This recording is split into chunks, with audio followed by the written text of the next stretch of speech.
This is the Constructionist Podcast, where we take ancient stories, the person of Jesus, current events and topics, and help you construct a new Christian worldview that's relevant and loving to those around you. I'm your host, Kevin Bates.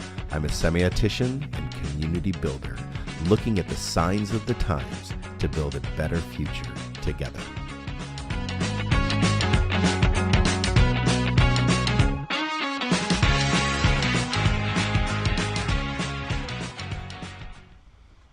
You are tuned in to the Constructionist Podcast, and tonight we are doing a new topic, kind of a standalone topic that we're going to introduce here in just a minute.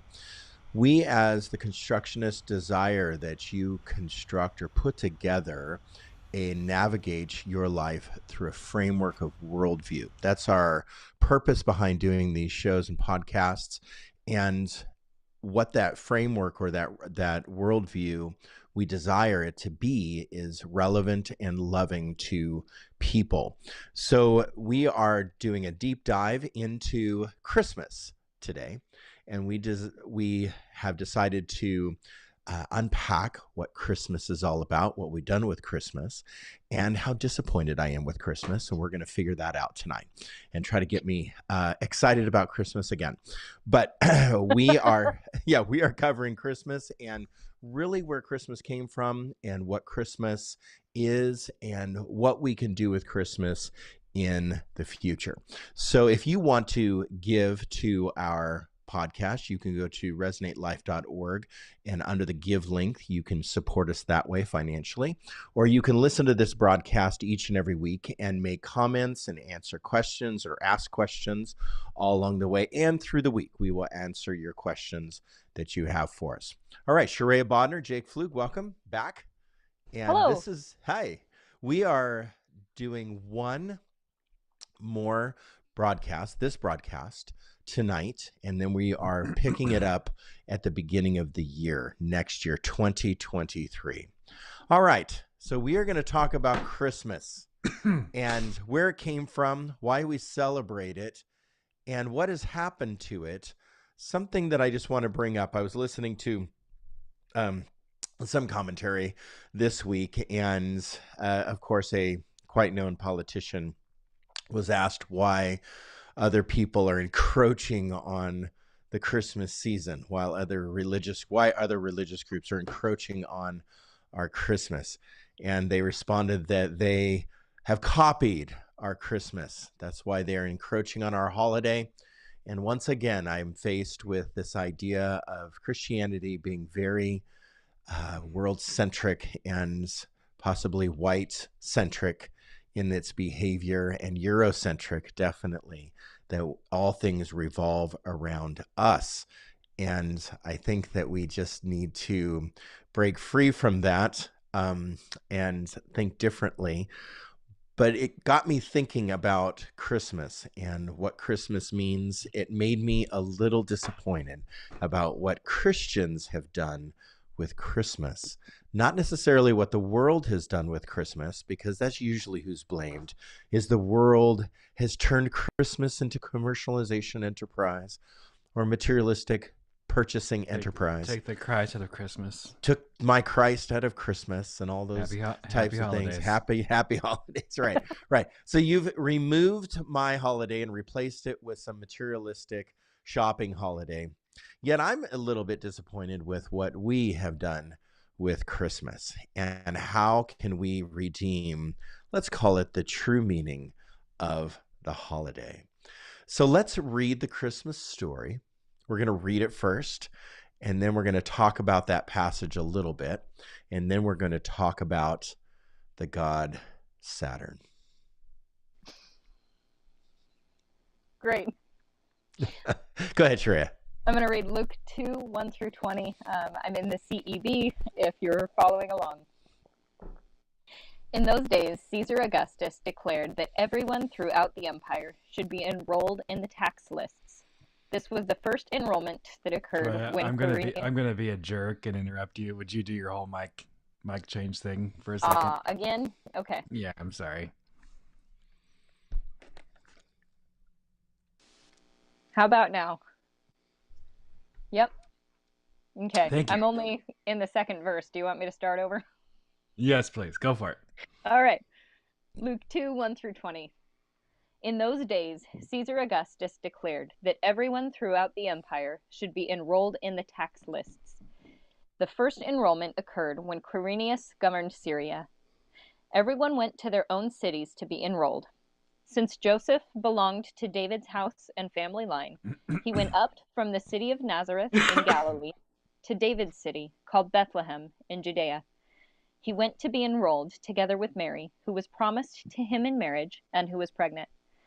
While they were there, the time came for Mary to have her baby.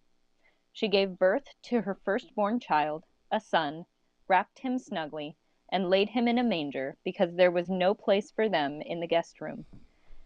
Nearby, shepherds were living in the fields, guarding their sheep at night. The Lord's angel stood before them. The Lord's glory shone around them, and they were terrified. The angel said, "Don't be afraid. Look, I bring good news to you, wonderful, joyous news for all people. Your Savior is born today in David's city. He is Christ the Lord. This is a sign for you. You will find a newborn baby wrapped snugly and lying in a manger." Suddenly, a great assembly of the heavenly forces was with the angel, praising God. They said, "Glory to God in heaven, and on earth peace among those whom he favors." When the angels returned to heaven, the shepherds said to each other, "Let's go right now to Bethlehem and see what's happened. Let's confirm what the Lord has revealed to us." They went quickly and found Mary and Joseph and the baby lying in the manger. When they saw this, they reported what they had been told about the child. Everyone who heard it was amazed at what the shepherds told them. Mary committed these things to memory and considered them carefully. The shepherds returned home, glorifying and praising God for all they had heard and seen. Everything happened just as they had been told. All right. So that is our original Christmas story as we have it written in Luke. And we have gotten from that to December 25th, Christmas trees and ornaments, exchanging presents, ham and turkey, whatever your choice is on the holiday. Some people prime rib. Pass me the rolls, because we have to have dinner rolls and lots of food. And we sit around because dinner has to be at 3:00. So we sit around and watch the game until a certain hour. We then eat at 2:00 because grandma wants to eat early. And then we sit there in a coma for the rest of the afternoon into the evening until we fall asleep. And that is usually Christmas Day for a lot of people.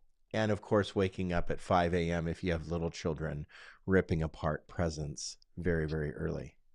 So how did we get from that story, just a very traditional Christmas story, to what we celebrate today? And that's the bridge we're going to take, and hopefully you will follow us today along that bridge. But Jake, why don't you just tell us a little bit about the Christmas story?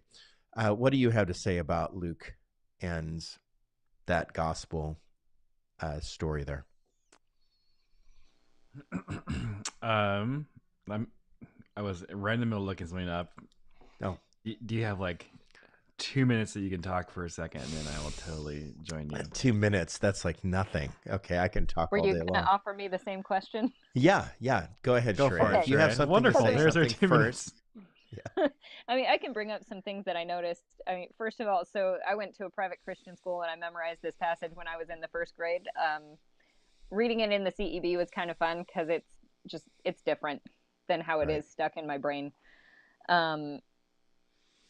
I thought it was kind of funny. I'd have to go back and look at Luke 1, but I don't think we're really introduced to Joseph or anybody in Luke 1.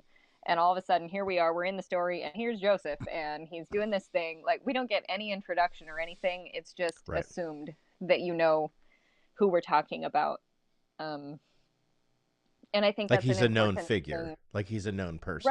Right, yeah. And it's important to recognize that, I think, because that means that the original audience is going to have some things in mind. Otherwise, the author would have offered some introductions.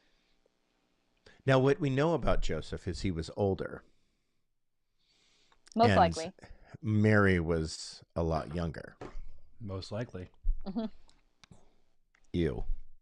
So we Yeah. have the ick factor there in our society. So we have this older guy, and possibly, which we can't verify this, because Joseph just drops off the page at some point in Jesus's life. Joseph just disappears. He's no longer mentioned in the Gospels. So he could have died. That's one theory. It's not important to the story. That's another theory. I couldn't imagine that he wouldn't be important to the story. But Joseph falls off the page, and potentially he was old enough that he died from just however the lifespan of a person was back then. 45, 50. Right. But what I do appreciate about how we iconicize Mary, we definitely, like in the tradition of the church, we've iconicized Mary to the point of worshiping. In some traditions, they worship Mary. And if you go to the Vatican and you see the Pieta, Jesus is in the arms of Mary after the cross. And if Jesus, traditionally 33 years old, let's say Mary was 16. Let's say she was young. That means that she would have been 49, right, when she's holding Jesus off the cross. So we really, let's not go too grody, down to 13, but let's say she was in her mid to late 40s. Possibly, let's go older and say 50s, right? Let's just guess.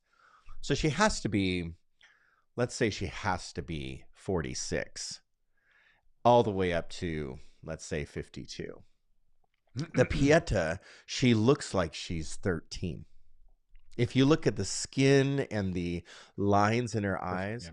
So Mary never, in the tradition of the church, Mary never ages. And so somehow we've gotten to this place with the characters of the story where we begin to change who they are. We begin to change what they do and what they were, their purpose was. And all of a sudden we come out 2,000 years later with an entirely different view and a different perspective of this original story with these original characters, to the point that Mary never ages. Some traditions, Mary never dies. Some traditions that Mary literally is the co-redemptrix with Christ. So she's in a sense worshipped along with Christ post this story. Mary's also supposedly a virgin. And so Mary then is this virgin girl that is impregnated by the Spirit. And all of these kind of strange ideas are birthed out of those kind of conclusions and those kinds of signature markers of the Christmas story. So I think that over a long period of time, the story has changed. Our viewpoints and perspectives of the story have changed to where we have come out with this, stable barn with animals and Mary and Jesus, and Joseph falls off the page, but we don't know what happened. And so the focal point of the story then obviously has changed too. So Jake, do you have some things to say about the story? Yeah, the story is a difficult one because I think the early church, especially the writers like Luke and Matthew, we have the two accounts of Jesus' birth, was trying to answer the question of where did this thing come from? And so there's probably a lot of guesses, a lot of assumptions, a lot of looking back at Isaiah and saying what prophecies were supposed to be in place so that Jesus could be more recognized as the quote-unquote Messiah. The main issues that this story has is the story of the three stories in the ancient context. You have the story of Horus, which is the Egyptian god Horus, the story of Heracles or Hercules, and the story of Marduk. And so you put those three very iconic ancient Near Eastern gods, demigods, in perspective with Jesus, and all of their birth narratives are almost the exact same. And so what I think what the author is trying to do, more than say the historicity of everything, is just to say that Jesus is a very important person that we need to pay attention to. Jesus' life is, I think, much more important than Jesus's birth. We try to place a lot of miracle around the birth, Mm-hmm. and we get stuck there a little bit. Baby Jesus is always baby Jesus, right? Right. So why is birth narrative so important? Birth narratives are important to some because it had to come from somewhere. And so this is one of the issues, like why the church has struggled with original sin, or the did Mary have to be a virgin? Did Mary have to be a virgin? I'm trying to think. I'm sorry. It was the co-redemptrix of it all. How did Jesus step outside of humanity enough to be without sin? I think has been a real struggle for people. Trey, do you have anything to add about that? Why do birth narratives? Why is a birth narrative so important to religions? I think it functions as like a way of lending authority. You know, kind of like Jake said, this is an important person. Pay attention. And especially stories linking that individual to God or the gods is a way of showing divine authority. Right, especially if the birth narrative is different than everyone else's birth narrative. So as if it can be different, then, and this is where I struggle with the birth narrative that is in traditional Christianity, because Jesus was supposed to come as a normal individual, fully God and fully human, but to live a life just like anybody else could or did, born into an impoverished situation. But now we have this birth narrative that from the beginning in traditional Christianity pulls Jesus away from humanity. Yeah. Like we have this idea that Jesus is now a God instantly. This is why I would come to believe or maybe support a different narrative that doesn't remove Jesus from the throne by any means, but to say that Mary was a virgin is actually not necessary to say. It doesn't necessarily connect, because I don't believe in this idea of original sin. So as long as I don't believe in the idea of original sin, Mary doesn't necessarily have to be a virgin, that she Right. could be just a young woman or a young girl. Yeah, we've translated a word to mean virgin, but all it meant was young girl. Right. Mm-hmm. And so this young woman visited by the Spirit, right, or given a directive by the Spirit that in a sense gives her a special purpose, a special calling. But Jesus then is not totally removed from humanity, that Jesus is coming in a more natural, I guess way. But I mean, you can believe what you want about that idea. That does not remove Jesus from the throne. It doesn't remove Jesus from the cross. It doesn't remove Jesus. And so we need to be careful about what we believe in these birth narratives or this birth narrative, to be careful about what we believe, because in a sense, it begins to change the story. and it could start with something like what we just talked about and end up worshiping Mary as the co-redemptrix of Christ. I mean, if Mary had a miraculous birth that was not in a normal way, then she has to be elevated to some God herself. One idea that we talked about often, and I tried to bring up earlier a little bit, is that this story was not meant, I believe, to tell the historical retelling of Jesus' birth. Yeah, because it's not a medical book.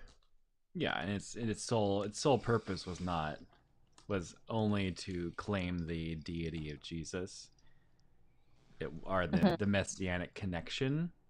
I think messianic connection would be better. Its original purpose was to claim the messianic connection, to fulfill those prophecies, where the Messiah was never intended to be God. That was a different figure. But Jesus did fulfill all of those, as we would agree to.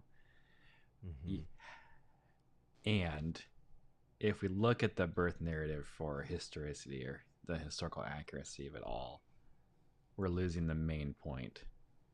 Right. Well, with a lot of stories in the Old and New Testament, we have to be very careful about, it talks about historical characters, it talks about historical ideas, but to say something happened exactly the way that it did, we sometimes pay attention to that more than we do the greatest commands that were said in Scripture. So we lose the heart of commands because we're focused on the details of history. And just by what I said, here in the last 5 minutes, I've now removed myself from most of Christianity and been deemed a heretic by some that would listen to this broadcast. And honestly, I don't care, because I just really believe that Christians have lost proper focus. They've lost the main ideas. They've focused on wrong things. And therefore, they've tried, over the centuries, to demonize other people's celebrations and capture other people's celebrations for their own. They've tried to modify stories in order to maybe appease or to make our religion like we're greater, so we're going to demonize yours because we're greater, and we end up dishonoring and showing a huge lack of love to people when we do that. So back to my original thought that people are just copying my Christmas by having other religious holidays around December time. Let's go back to that, because I just think that that's just a bunch of, just pull up a history book or Wikipedia some things and you'll see that that's not true. So there's something called solstice and equinox in our seasonality of the year. And solstice is the longest night and the longest day. So the longest night is winter solstice. So in the year calendar, solstice or winter solstice is the shortest day and the longest night. And then summer solstice is the longest day and the shortest night. And then equinox, whether it be spring or fall equinox, is equal day and night. So equinox, equal day and night. And for some reason, we have, daylight savings time in there, and we, fall back and spring forward. So we then change our times based on agrarian behavior.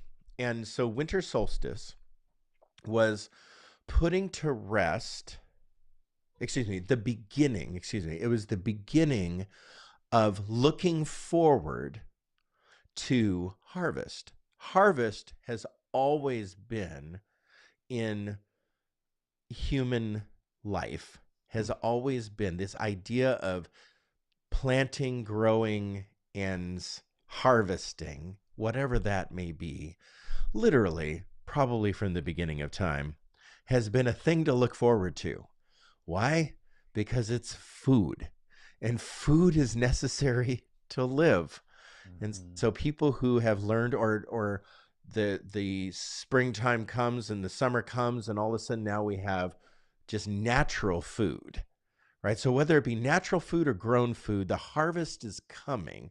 So solstice or winter solstice means that the season will now change, that the night will get shorter and the day will get longer, and harvest is upon us. And just like then, summer solstice is the beginning of putting all of that to rest. And so we put it to rest over a long period of time. And that is, in a sense, the sunset of harvest, or the beginning of the sunset of harvest. So around these solstice times, people that have subscribed to religious practices, whether that be Christianity or whether it be some other religion, have definitely subscribed to celebration around these solstice and equinox times. Now, a lot of it had to do with fertility.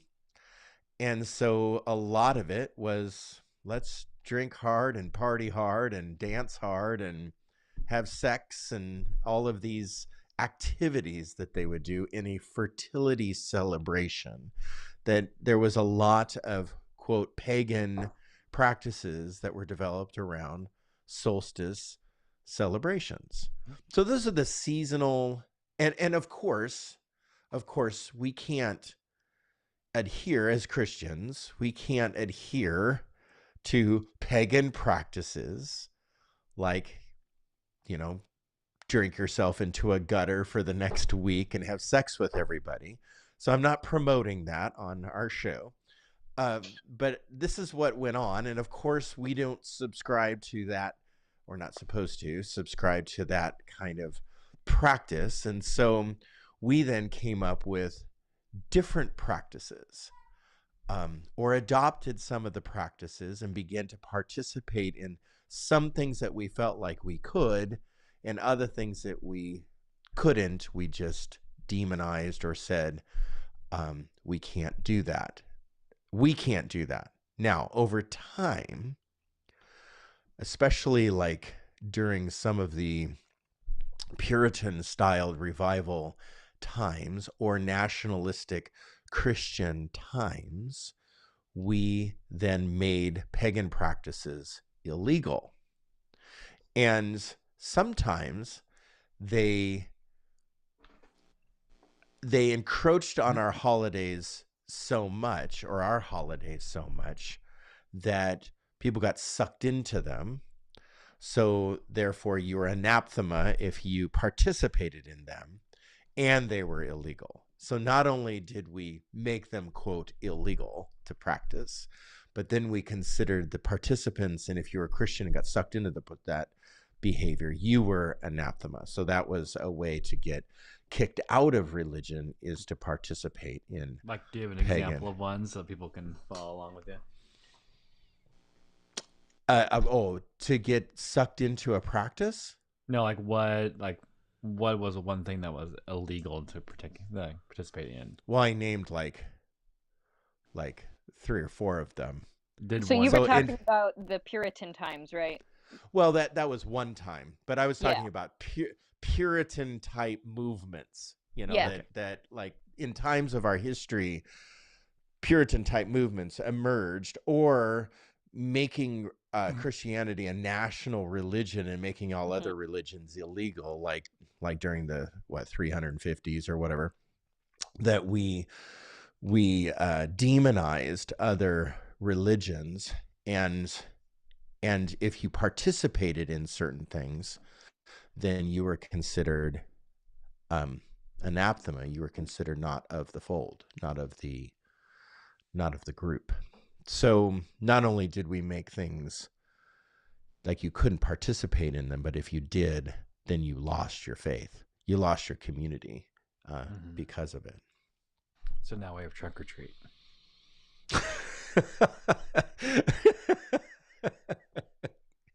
Right. Yep. So, but over a long period of time, I mean, 2,000 years is a long time for Nordstrom's to uphold our Christmas. So we lose excitement over Christmas. It's normal to lose excitement over a holiday. I mean, honestly, how long have I've celebrated Christmas for 50 years. That's a long time to celebrate the same thing with the same kind of food, the same cranberry sauce. And so I'm trying to think of all these creative things. It's like, well, what can I do this year for Christmas? What can I do next year for Christmas? I was in my workshop with Jake just the other day, our workshop, and we were doing a project. And he's like, oh, look, a whole box of Christmas decorations. Did you know that those were there? And I went, no, I totally forgot about all these Christmas decorations that we had in the workshop. I mean, that's how like important purchasing Christmas decorations is to me. I put them in a box and I forget about them. And so that's really over seasons of time. That's what we've done with Christmas is maybe it's been so the same or so maybe without meaning and without deeper meaning that we just have forgotten about it or it's fallen out of fashion. So Sharia has a little story about Christmas falling out of fashion. Oh, okay. Yeah. So why don't you talk about a little book you read? Yeah. So A Christmas Carol by Charles Dickens. I believe it was written in 1843. So this is very specific. I just looked really it up this afternoon. Okay, good. I believe it was written a real story because I'm pretty sure it's a real story. Like there's some hype around the story, but I do think this is a story. Right. So 1843-ish. I want to say that's Victorian England. It's after the Industrial Revolution has pretty well set in.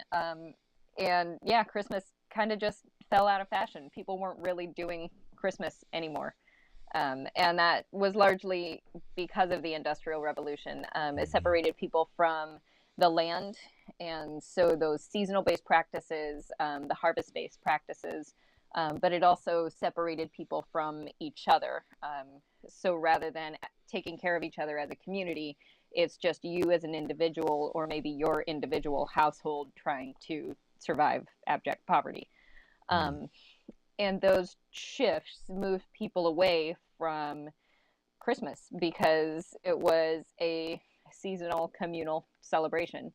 And for whatever reason, Charles Dickens was like, hey, things should be different. And he wrote A Christmas Carol, where you've got this stingy, mean old dude who reevaluates his life after seeing visions of communities come together for feasting and drinking and dancing and caring for the poor, and making sure everybody's needs were taken care of.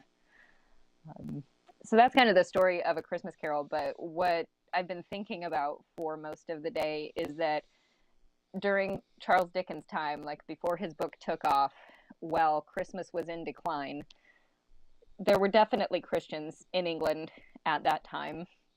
And I'm confident that there were probably plenty of Christians who were serious about their faith. You know, it's not like they had fallen away or backslid or whatever, like real serious Christians during this time who just didn't find celebrating Christmas all that important. And that's hard to imagine in our times.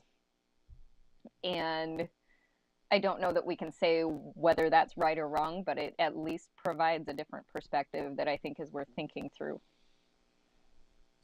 You know, why do we make celebrating Christmas so important?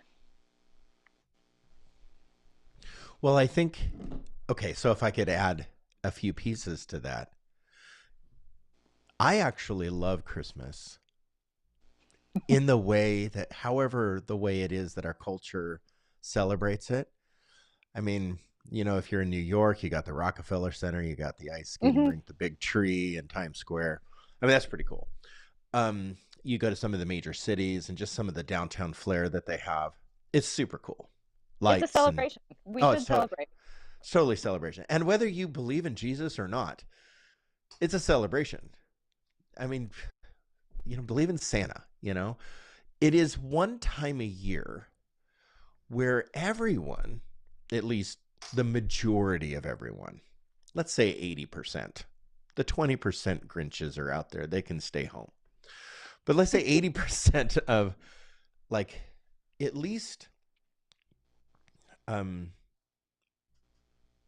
modern cultures. Okay, so 80% of, because there are cultures that I guess wouldn't celebrate Christmas in the way that we do. So let's just look at like our culture in America, European culture, and some of the cultures that subscribe to Euro-American type behavior. Western culture. So you're looking at all Western cultures. No. Is there? Okay. No. Trying to say that very specifically. I'm trying to say that very specifically. It's one time per year that group, 80% of them, that they celebrate something, right? Because the reason why I say that is the people group that I just kind of categorized, they have a hard time celebrating anything. Because like Asian people, they celebrate so much. I mean, when you go to some of the festivals in like Thailand and some of the Southeast Asian countries, it is a huge celebration. Eastern cultures, huge celebration. You come to, California and they don't celebrate nothing. So like there's a sense the celebration or the idea of celebration is not in our culture. It's not in our lifestyle rhythm. Our meaning, okay, call it Western culture, but I'm talking a very, specific part of Western culture. So what's your cross-section you're trying to speak to? I'm not sure. I don't want to say. I don't know. But what I'm trying to say is there's a certain group of people that we are living amongst, the three of us, that has a very difficult time celebrating anything. We're too busy. We're too distracted. We're too addicted. We're too just wrapped up in the wrong things, wrong focuses, wrong ideas. And we call ourselves Christians, and we're still like, even those people that call themselves Christians are still wrapped up in the wrong ideas, wrong focuses, and too distracted that we just don't celebrate. We don't celebrate much. And that's really sad. Christmas is just one time that I see that cross-section of people actually celebrate something. If they actually like, I don't know. I feel like lately, not lately. I think post 1960 40s Coca-Cola style. Oh, that's earlier than that, isn't it? That was 40s. I'm not sure. Okay. Santa Claus. Coca-Cola's Santa Claus. Yeah, let's talk about. I think the stress of trying to achieve gifts has caused celebration to go on the back burner and more anxiety to go on the front. So you think gift giving has created an anxiety around Christmas? I think is that Paisley? Yeah. Oh. She's dreaming. Sorry, dreaming. Yeah. The issue of gift giving, and well, I know we're going to talk about this a little bit later, but Christmas engages in that, especially in the extreme gift giving and the unintentional gift giving that we have, like no intentionality behind it, just acquisition. Yeah, sure. becomes more of a practice of the we talked about the hedonic treadmill already, like Right. Long time ago, next, yeah. the next and the greatest, the next and the greatest, the next and the greatest. Instead of actually celebrating, it becomes just more about consumming, consumption, and consumerism. Consumerism, yeah. Commiserating. So here's a couple of thoughts about Christmas that probably, I don't know, it's probably not going to blow anybody's minds, but definitely there are some things about Christmas that we believe that probably is just not true. Okay. So the historic date of Christmas, of Jesus's birth, is December 25th. Probably didn't happen on December 25th. What? Probably not even close to December 25th. Probably some of the Christian traditions that we have definitely predate our traditional Jesus and the birth, the narrative that we read. Definitely the things that we celebrate or do during Christmas go far beyond that date, 2,000 years ago. So the idea of mistletoe is an ancient practice. So kiss me under the mistletoe, right? That idea of mistletoe is long an ancient practice to protect me basically from storm. So they would hang mistletoe for protection. They would hang mistletoe for like the protection even of fear, the fear of storm or things like that. So it was a symbol. Lightning and what, fire? Yeah, thunder and lightning. So it was a symbol of peace and it was a symbol of joy, but it's always been considered peace and joy. It's always been considered, the mistletoe has always been considered the symbol of peace and joy. It's not something that Christians and Christmas all of a sudden just, we invented this idea that we're going to have mistletoe. And not specifically like Christian peace or Christian joy either. Right. It was just, no. It was just all just about during this season, we're going to hang the mistletoe to usher in peace and joy and protection. Why was that chosen? I have no idea. But what I do know, if you think about it, right, on the top of oak trees, because this is going to be Celtic faith, right? Right. Top of oak trees, they probably at some point saw, well, maybe the trees with mistletoe don't get struck by lightning. Oh, yeah, maybe.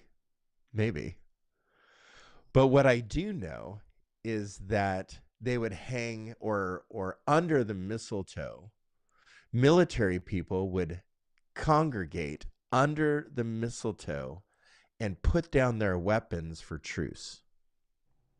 So that's what I do know, that weapons were actually put down. And I don't know where the kissing under the mistletoe came from, but definitely probably putting down weapons and coming together, putting down weapons and making out. I don't know. Yeah, after all the alcohol. So under the mistletoe, truce was ushered in. We put down our weapons. The idea of ivy, the holly and the ivy, right? So the ivy long before Christians ever started hanging ivy or garland, it's basically a symbol of fertility. So that is a symbol of fertility or a symbol of eternal life. So long before we started hanging ivy or garland, it was a symbol of eternal life. Now you can adopt these things and hang these things and say, This is for eternal life. I just wanted to make sure that we understand that these things were around long before we invented them, or we proclaimed that we invented these these ideas. The color of green and red. Red did not come ushered in with Santa Claus. Red has been an ancient color, ancient color of fertility. So fertility is definitely one of the signature markers of solstice type um, celebrations. So red is the color that people would wear or hang or put as decor or decorations around that was a symbol of fertility, and also the color of green. So Christmas having green and red makes total sense around solstice, that this is the time that you would hang these colors. And it makes total sense that they were adopted into Christmas season decor. If you think about the idea of purchasing gifts around solstice or around the Christmas season is an ancient practice. It's not something that we can say, oh, well, the wise men brought gifts, so therefore we exchange gifts. Gifts in this time frame have been given for literally millennia around this solstice time of year. And then, of course, then you have the Yule logs, and the Yule logs were burned to represent then what we talked about is the returning of the sun. So the returning of the sun, again, winter solstice is the longest night, but it is the shift. Now our feet are pointed towards the harvest. And so burning Yule logs would have been one of those things. So when we think about mistletoe or colors or practices of gift giving, things like that, these are practices that definitely go back for a long period of time, long before Christmas or the celebration of Christ's birth was established. So honestly, just to take an honest look at what we do during Christmas, to say, oh, Christians, we like the people who deconstruct Christmas. The people who just deconstruct Christmas would say Christians are just adopting pagan holidays and pagan practices into their holiday. But I would not say that they're just pagan practices. I would say that they're human being practices. So just the idea of meeting under a tree with hanging mistletoe to represent peace and joy and celebration, and we put down our weapons, that definitely is something that Jesus would have promoted, right? Mm-hmm. The idea of color and actually incorporating color, that's an ancient practice. Purple and gold and green and red. The Buddhist orange and bright yellow and red. The Buddhists have practiced the usage of color for a very, very long time. So it's just a human thing where we use color to celebrate. We use traditional type ideas like sitting under a tree and putting down our weapons to celebrate peace and joy. Even the idea around this holiday that joy and peace and celebration are just something that we have done for a very, very long time. Do you guys have any thoughts about that? About just what I just said and maybe some additional thoughts? I'm trying to figure out like what determines pagan versus like who. I think that we determine pagan when it's more carnal in its in its celebration. So a pagan holiday is more carnal. And so, like, I don't see a Tannenbaum or a Christmas tree. If we're gonna say Christmas tree, are we gonna take everything away or no? Why? What is that? What do you mean? What is the carnality in like putting a tree in your house?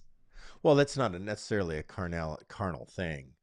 I think that deeming something pagan, if it was associated with a different god or fertility, sex practices, things of that nature, it was probably more easily deemed as pagan. But we loosely use that term.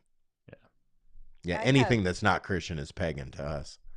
Yeah, I have a question. Like, would it be Yeah. accurate to say that pagan traditions are also more animist?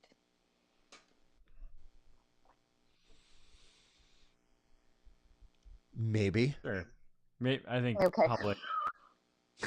I probably we would just say- loosely use that term, so I don't even. Yeah. and there's Perhaps. probably no definition to it. I think- don't know enough either, but Correctly, I think probably the other way around. okay. Is what? Animists are pagans, not pagans are animists. Yeah. But like, Yeah. so we talked about using mistletoe for protection.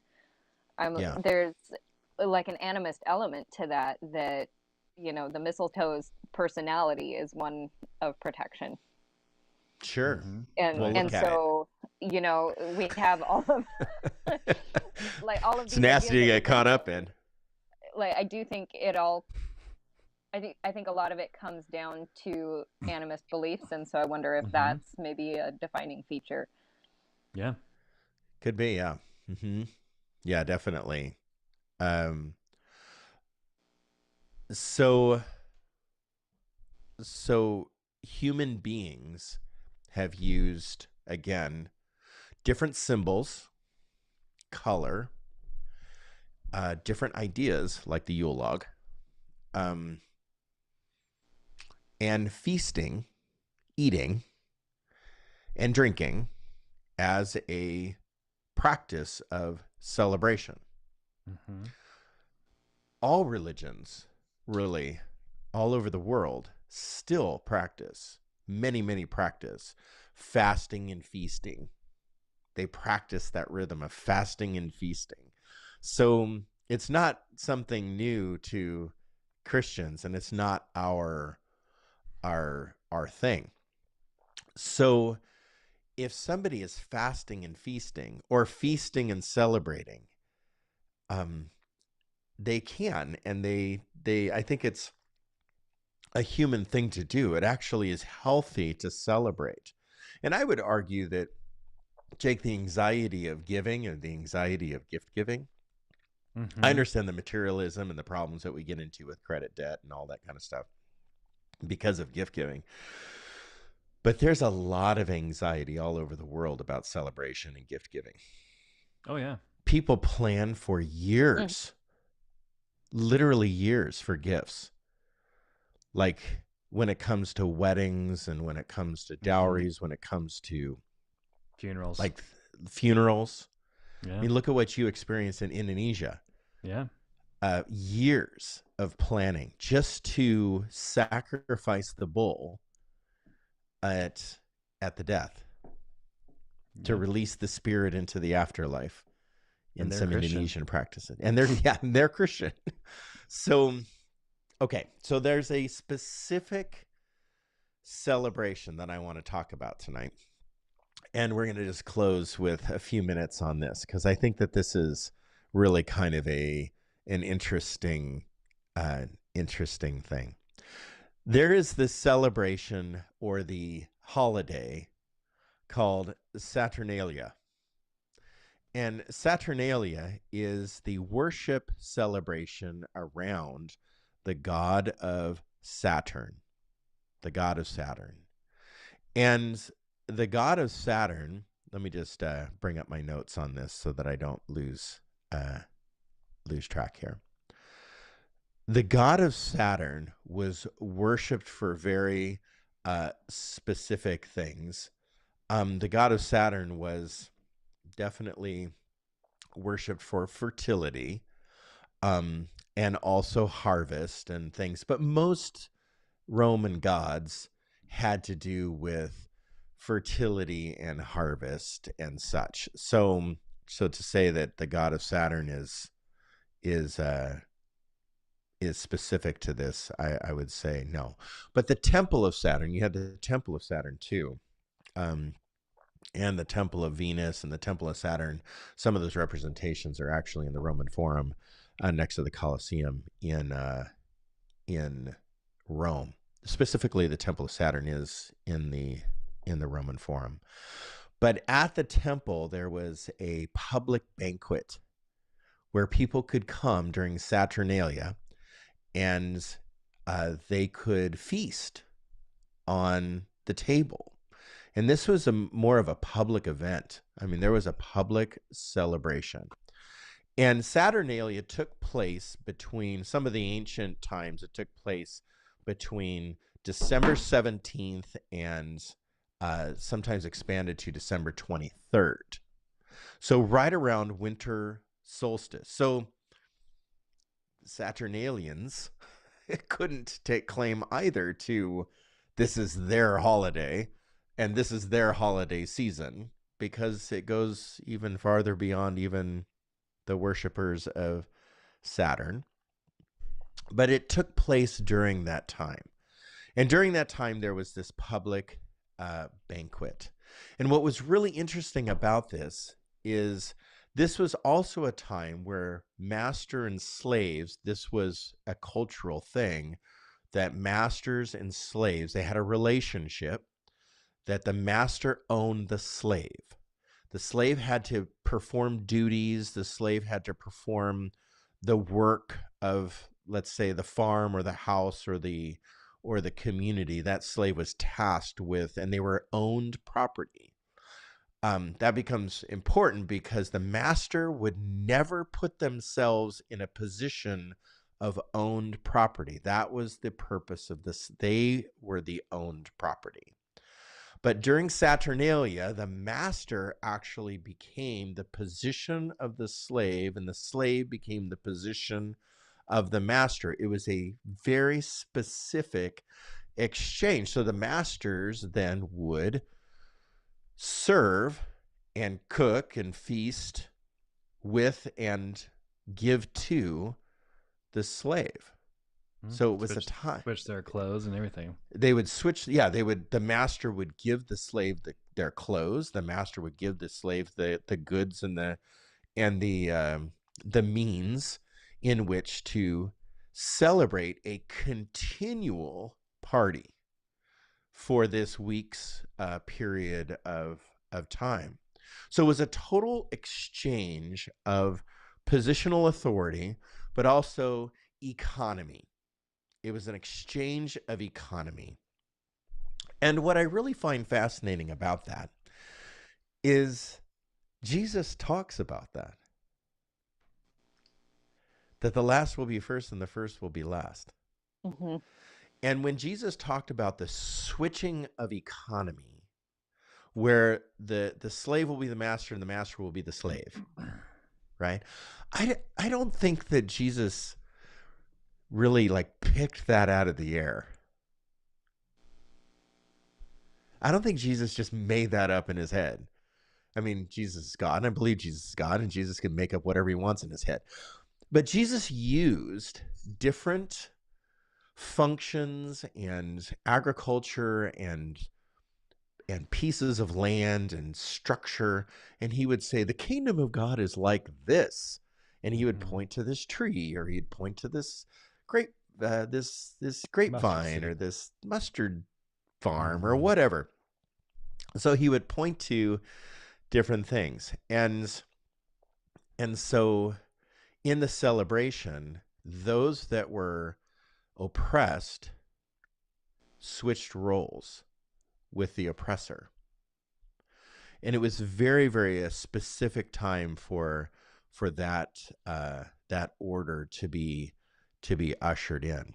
And the reports of it the people thought it was just the best of celebrations, the best of days. So, any thoughts on Saturnalia and how that relates to maybe the kingdom of God and what possibly could we guess at what Jesus was talking about and alluding to, and maybe he took some things from this celebration? Yeah, I was just gonna say what I heard you say is that it's very possible that Jesus had experienced a few of these parties. Mm-hmm. Oh, most definitely. Yes. Yes. And Most definitely. Yes. in his teaching was Mhm. saying, "Hey, you remember how we do this once a year? This is maybe how we ought to live." Yes. Yeah. So possibly it's Roman. So definitely it was around for a long period of time. And around during Jesus's time. And would have been around this season of time, winter solstice time. Mm-hmm. So yeah, definitely, possibly Jesus maybe could have participated, not just observed, but maybe was there and said, "Hey, I'm going to maybe feed off the table." I have no idea, but that's dangerous to think that Jesus would participate in pagan holidays. I mean, Jesus was a carpenter, right? Supposedly a carpenter. Mm-hmm. And trained to be a carpenter, and they didn't build things out of wood back then. And so it's very reasonable that Jesus participated in laying mosaics of the Greek and Roman gods on the floors of the houses that they would build or the structures that they would build. So, Jake, any thoughts on that? Lots.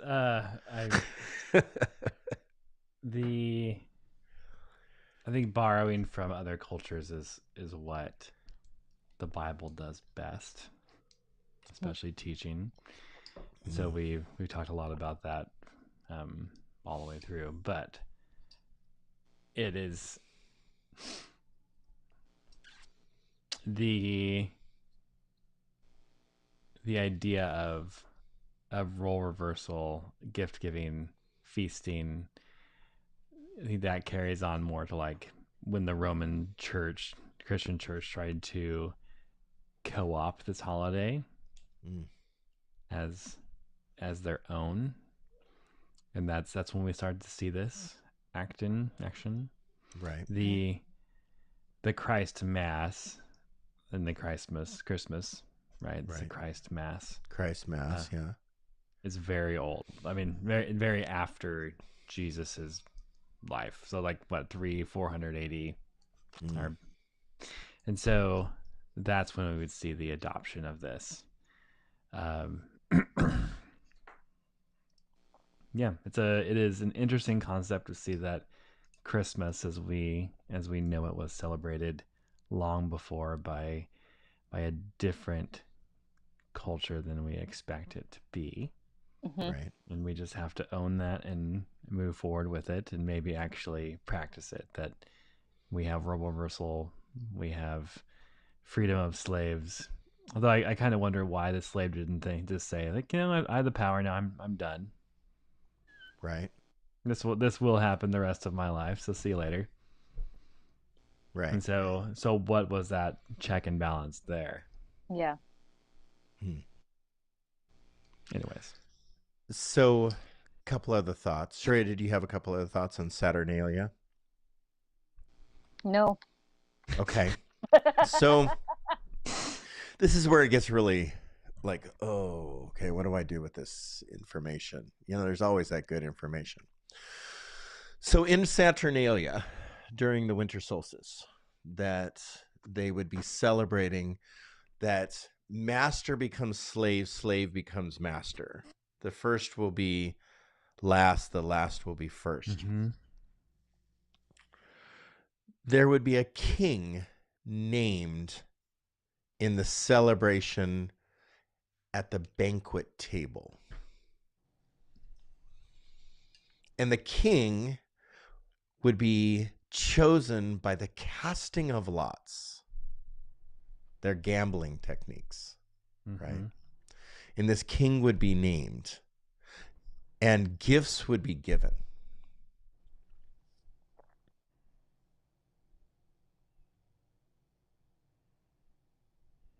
Sounds like some parables. So is it safe to say that, since you said it sounds like some parables, right? Is it safe to say that possibly Jesus borrowed or stole these ideas for his own purposes? I mean, his teaching. Since you are the Bible's best at borrowing from other cultures. Is it safe to say that?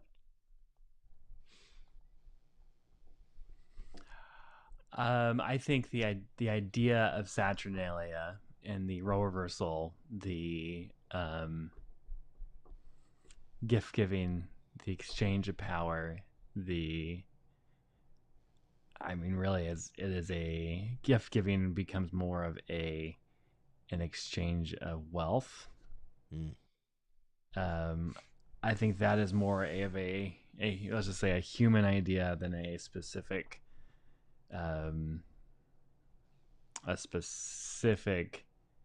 temporal celebration.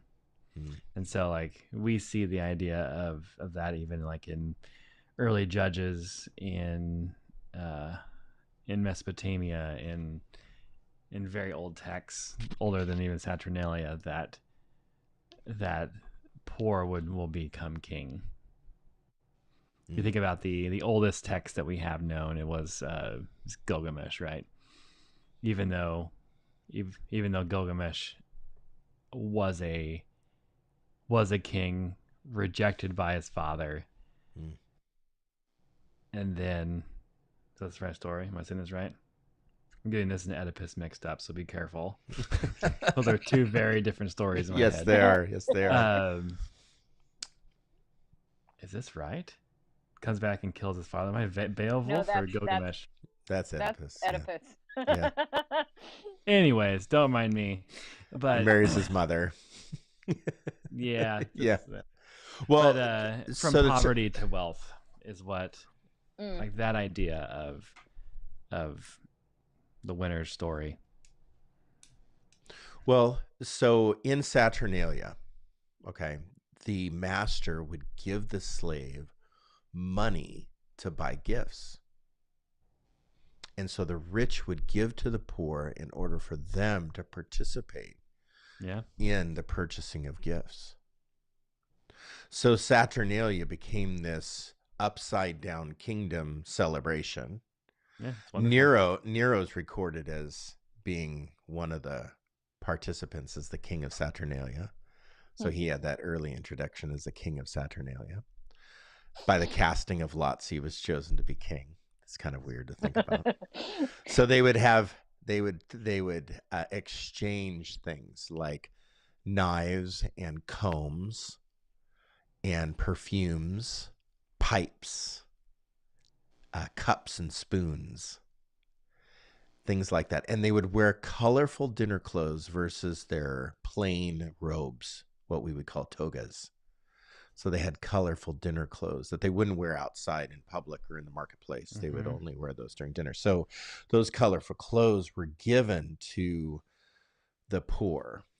So if we learn something from Saturnalia, and if we are concluding or possibly, just alluding to the fact that Jesus used Saturnalia and some of maybe his experiences with it in his teaching. It was there. Definitely was there. It was definitely there. And then early Christians were also around Saturnalia for a long time. They would have also participated, or at least been around Saturnalia, influenced by Saturnalia. So the idea of feasting at a banqueting table, or that would just be a part of human life. And so let's celebrate Christ's birth. How are we to celebrate that? Let's feast together. Let's exchange gifts. Let's wear colors. Let's hang colors. Let's, do things that represent eternal life. This is what I know. What do you know? And so we kind of piecemeal together this Christmas season. I just find a certain level of beauty behind that just blows my mind. Yeah. But could we, in the truest nature of Saturnalia Christmas, could we actually participate in the upside down kingdom? I think that's definitely what Christmas invokes us to ask. Mm-hmm. That maybe then... Go ahead. I have a very concrete example. Please. We'll be serving home PDX on Christmas Day, won't we? Yes. Yeah. We will. I just find a certain level of beauty behind that. Mm-hmm. Yeah. I really am excited to do that and participate in that, and to take food down to those people without homes. Yeah. Like have a banqueting feast, with people that do not have. What are some other upside down kingdom things that we can do how do we actually bring Saturnalia back to Christmas? Because I think that's what we need to do. That's what I'm promoting here, that we need to bring Saturnalia, the idea, the heart of Saturnalia, not the ritualistic practice worship of Saturn, but we need to bring back those ideas back to Christmas. Because we have a certain level of Christmas that's very wealthy and it's not including the poor. Mm-mm. Yeah. Well, this might be a little more solstice than Saturnalia. Okay. But something I was thinking about, you had talked about gift giving in the context of solstice. And we were kind of comparing that with modern gift giving. And I think some of the difference is that, like, during solstice, you weren't, going out to the store and buying your Christmas gifts and checking everybody off your list. But you were looking at what you had around you, the abundance that you had around you. Mm-hmm. And you were giving out of that abundance. You were maybe making handmade things, maybe using ingredients from nature that happen to occur this time of year, but not other times of year. So it's very connected to the seasons and to the earth. Like what? I mean, so today, this week, I can give you an example from this week. I bought 20 lemons because lemons are on sale and they're seasonal right now. And I peeled those lemons, and I've got the lemon peels in the fridge, and I'm going to make candied lemon peels, and probably I'll be sharing them, but that's not something that you can necessarily do. Well, you kind of can because of the way our supermarkets are, but yeah. But that's like a seasonal thing that you can do this time of year that you can't do other times of year. Mm-hmm. When you have an abundance, and then you can share. Yeah, like pumpkin pie. Like blackberries. Yeah. I like blackberries. Yeah. Why are they so cheap? Who knows? But here we are. Here we are.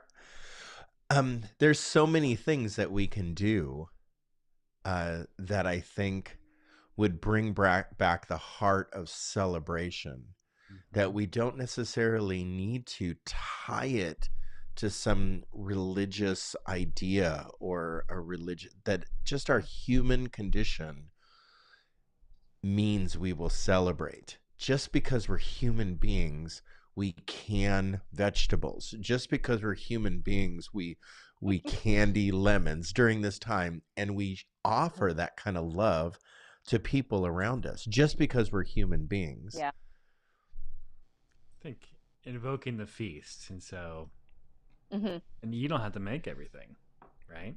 Right. Yeah. Feasting isn't all about food. It's more about just the opportunity to gather. Yeah. They would give cheap gifts during Saturnalia. And cheap gifts were gag gifts often too. gag right? gifts too, yeah, but they would give cheap gifts. That's where the gag gift comes from. Yeah, cups and spoons, knives and pipes, writing tablets and dice, a hat, a mask, a book, sometimes even pets. It's all Things that very you use. practical. Yeah, It's things we'll use. Yeah. all very, very practical things. I think that's something that we could practice. Yeah. Just a thought. You know, that actually excites me more than Black Friday and cheap deals and trying to figure out what Shereo wants for Christmas. I think I already just figured it out. It's plants. She wants candied lemons. All right, with that, Merry Christmas, everybody. I hope that you have a wonderful holiday season and you usher in some of these ideas that we brought to the table to not just deem other practices pagan, but maybe to learn from them and use them and just be human during this Christmas season and give a little bit of yourself to those and live in that upside down kingdom. God bless everybody.